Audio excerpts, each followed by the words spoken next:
L'industria metalmeccanica rappresenta l'8% del PIL italiano e circa il 50% delle esportazioni, un colosso del quale non si può fare a meno, ma che in tempi di crisi vive tra luci e ombre. In Veneto si sono ridotti i fatturati, è calato il mercato interno, ma l'export tiene a galla le aziende. Ci sono così isole felici come Vicenza, dove dal 2013 la produzione è addirittura cresciuta dello 0,8%, e ci sono le ombre su Belluno, dove in 2 anni hanno chiuso quasi 40 aziende e l'export è calato del 2%, quando invece in altri settori come l'occhialeria l'esportazione continuano a crescere.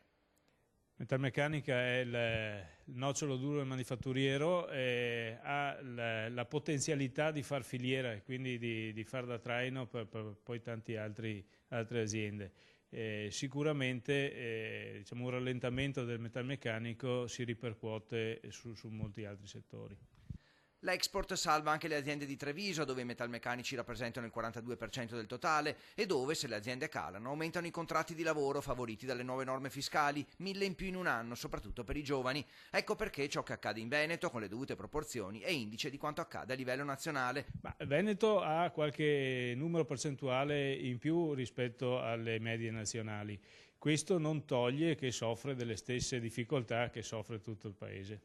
A Padova, con oltre 5.000 imprese, la metalmeccanica pesa per il 58% dell'export della provincia, ma la produzione cede il 3,6% nel terzo trimestre dopo una timida ripresa. L'export da solo non basta a far ripartire l'economia. In Veneto, dove in questo settore lavorano 250.000 addetti, dal 2009 si sono perse 3.000 aziende. A pesare in negativo anche le sanzioni del governo nei confronti della Russia. Nel bellunese gli scambi sono crollati del 12%. L'unica strada possibile è che il mercato interno riprenda a crescere.